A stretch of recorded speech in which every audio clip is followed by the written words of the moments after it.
आज है 15 जून 2021, मंगलवार का दिन है। अगर आपने मेरा चैनल सब्सक्राइब नहीं किया है तो स्टॉक मार्केट की जेन्युइन इन्फॉर्मेशन पाने के लिए मेरे चैनल को सब्सक्राइब कर सकते हो।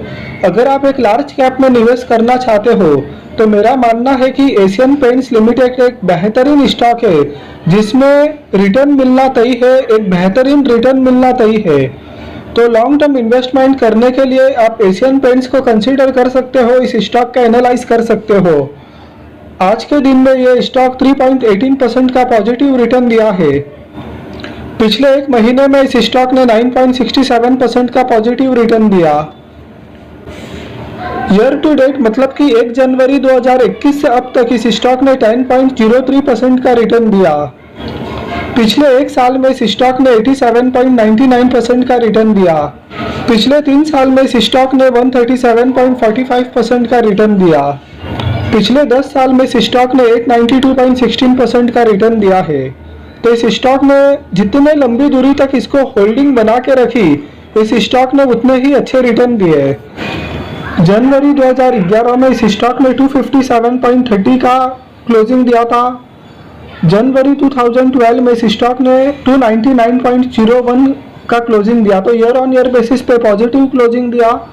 जनवरी 2013 में इस स्टॉक ने 449.33 का क्लोजिंग दिया, ईयर ऑन ईयर बेसिस पर पॉजिटिव क्लोजिंग। जनवरी 2014 में इस स्टॉक ने 470.88 का क्लोजिंग दिया, ईयर ऑन ईयर बेसिस पर पॉजिटिव क्लोजिंग। जनवरी 2015 में इस स्टॉक का क्लोजिंग 856.26 पर हुआ, ईयर ऑन ईयर बेसिस पर पॉजिटिव क्लोजिंग। जनवरी 2016 में इस स्टॉक का क्लोजिंग 868.39 पर हुआ, ईयर ऑन ईयर बेसिस पर पॉजिटिव क्लोजिंग। जनवरी 2017 में इस स्टॉक का क्लोजिंग 969.01 पर हुआ, ईयर ऑन ईयर बेसिस पर पॉजिटिव क्लोजिंग।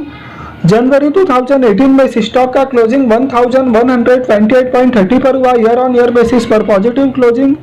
जनवरी 2019 में इस स्टॉक का क्लोजिंग 1412.60 पर हुआ, ईयर ऑन ईयर बेसिस पर पॉजिटिव क्लोजिंग। जनवरी 2020 में इस स्टॉक का क्लोजिंग 1795.65 पर हुआ, ईयर ऑन ईयर बेसिस पर पॉजिटिव क्लोजिंग। जनवरी 2021 में इस स्टॉक का क्लोजिंग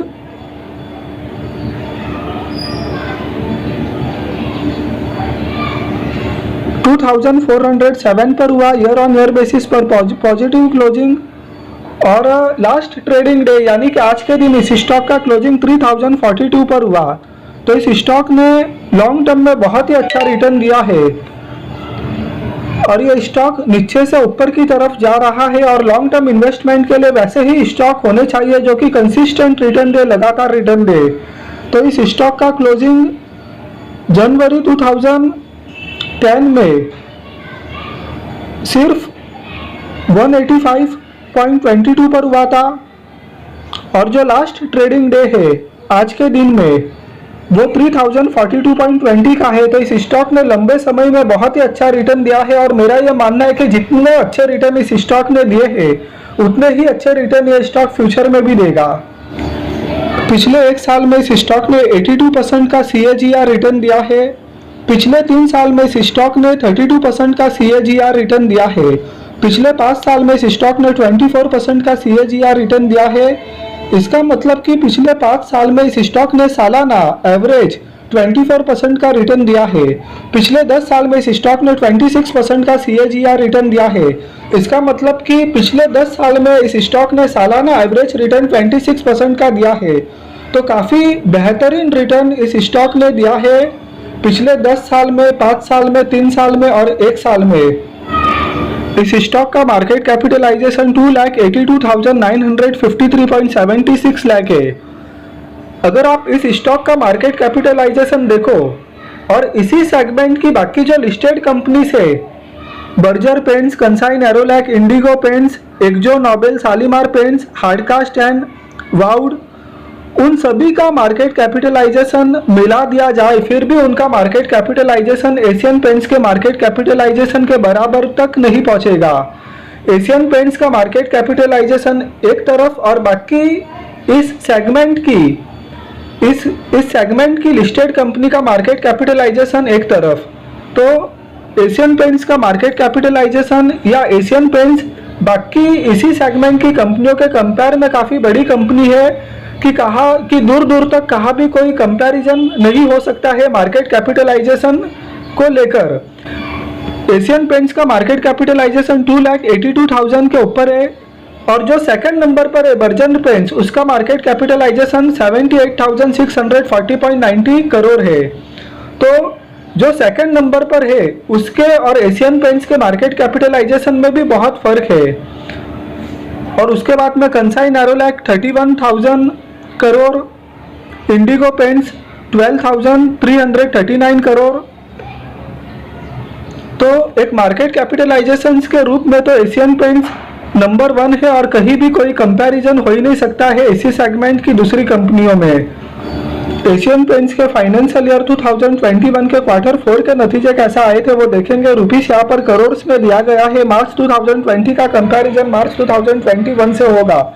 टोटल इनकम मार्च 2020 में 4,691.39 करोड़ और मार्च 2021 में 6,726.84 crore. Year on year basis पे बहुत अच्छी जंप है। प्रॉफिट और लॉस फॉर द पीरियड मार्च 2020 में 480.25 करोड़, मार्च 2021 में 869.89 crore. Year on year basis पे बहुत बड़ी जंप है। प्रॉफिट फॉर द पीरियड में ईपीएस मार्च 2020 में 4.82, मार्च 2021 में 8.88। ईयर ऑन ईयर बेसिस पे बहुत बड़ी जंप है। तो कंपनी ने फाइनेंशियल ईयर 2021 के क्वार्टर 4 के नतीजे काफी शानदार पोस्ट किए थे जिसमें ईयर ऑन ईयर बेसिस पर प्रॉफिट में बहुत बड़ी जंप है। हालांकि कंपनी के क्वार्टर ऑन क्वार्टर बेसिस पर रिजल्ट थोड़े कमजोर आए थे, लेकिन result quarter on quarter basis पर उतने इंपॉर्टेंस नहीं होते हैं जितने ईयर ऑन ईयर बेसिस पर होते हैं। तो शानदार रिजल्ट कंपनी ने पोस्ट किया था फाइनेंशियल ईयर 2021 के। Total reserves and surplus 11,995.18 crore. Year on year basis पे बहुत अच्छी जंप है टोटल रिजर्व्स एंड सरप्लस में। लॉन्ग टर्म बोरोइंग सिर्फ 14.31 करोड़ है। इतनी बड़ी लार्ज कैप कंपनी के लिए 14.31 करोड़ लॉन्ग टर्म बोरोइंग्स कुछ भी नहीं है। तो यहाँ पर हम ये भी कह सकते हैं कि लॉन्ग टर्म बोरोइंग्स नहीं है, क्योंकि कंपनी की जो साइज है उस हिसाब से तो लॉन्ग टर्म बोरोइंग्स कुछ है ही नहीं। यहाँ पे शॉर्ट टर्म बोरोइंग्स 0 है, जो कि बहुत अच्छी बात है। Cash and cash equivalents 134.91 crore और total assets 17,582.67 crore. Year on year basis पे बहुत अच्छा जंप है। तो बैलेंस शीट के ऊपर कंपनी की सिचुएशन बहुत ही स्ट्रांग है। हम इस कंपनी को ऑलमोस्ट एक डेट फ्री कंपनी भी बोल सकते हैं कि लॉन्ग टर्म बोरिंग्स इतनी कम है कि कंपनी के लिए वो बोरिंग्स कुछ है ही नहीं। तो एक डेट फ्री कंपनी है। बैलेंस शीट के ऊपर काफ़ी मजबूत सिचुएशन इस कंपनी की है। कुछ की रेशियोज हम देखें तो रेवेन्यू की बात करें तो मार्च 2017 में रेवेन्यू था 15,396.56 करोड़। मार्च 2018 में रेवेन्यू था 16,887.19 करोड़।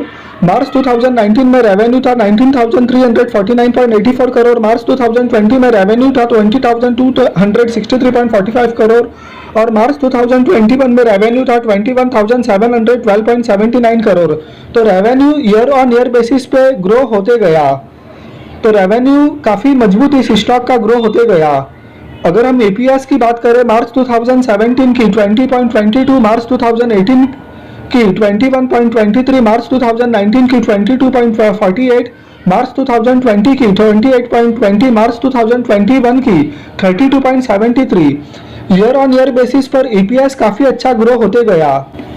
रिटर्न ऑन इक्विटी की बात करें तो मार्च 2017 की 27.84, मार्च 2018 की 25.62, मार्च 2019 की 24.24, मार्च 2020 की 27.79, मार्च 2021 की 27.71%। तो रिटर्न ऑन इक्विटी काफ़ी अच्छा रहा इस कंपनी की।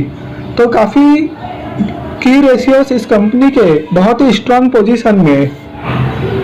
इस स्टॉक का मार्केट कैपिटलाइजेशन 2,91,773.58 करोड़। एक बहुत बड़ी large cap company. Face value 1 रुपये का है। ईपीएस 31.82 का है। पीई 95.58 का है। पीई कैलकुलेशन करने का जो तरीका है कि करेंट मार्केट प्राइस को जब हम अर्निंग पर शेयर से डिवाइड करते हैं तो पीई रेशियो निकल कर आता है। रिटर्न ऑन इक्विटी 25.25% शानदार रिटर्न ऑन इक्विटी इस कंपनी का है। रिटर्न ऑन इक्विटी का मतलब यह होता है कि कंपनी इक्विटी कैपिटल यूज करके जो नेट प्रॉफिट जनरेट की है उस नेट प्रॉफिट को हम रिटर्न ऑन इक्विटी के रूप में देखते हैं, परसेंटेज के रूप में। तो इस कंपनी का काफी शानदार रिटर्न ऑन इक्विटी है 25.25% का, पीबी 24.13% का। तो फाइनेंशियल पैरामीटर्स पर एक शानदार कंपनी है।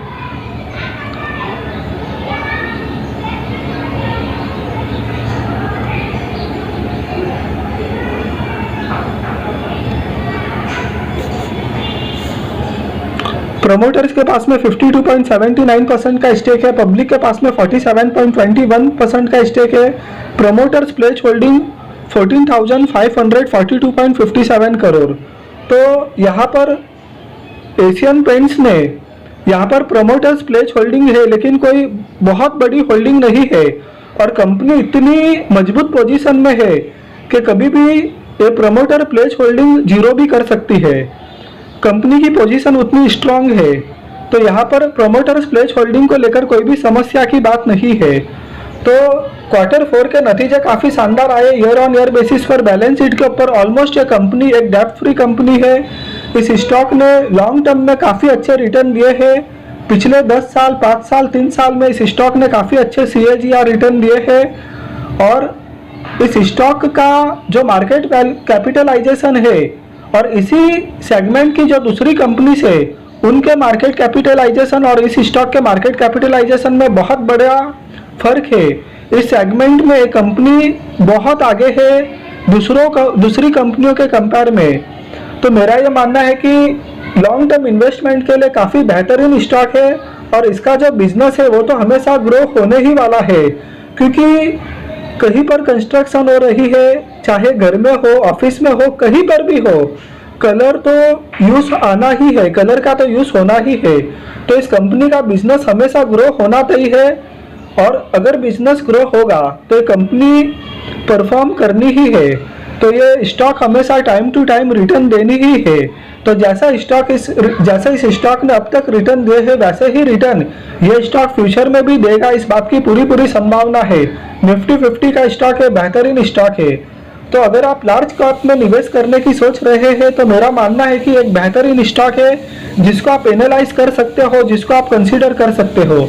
तो पोजीशन बनाने से पहले आप अपने फाइनेंशियल एडवाइजर्स की सलाह लीजिए, अपनी एनालिसिस कीजिए, रिसर्च कीजिए, उसके बाद आप अपनी पोजीशन बनाइए। वीडियो आपको पसंद आया हो तो लाइक कीजिए, चैनल को सब्सक्राइब कीजिए। Thank you.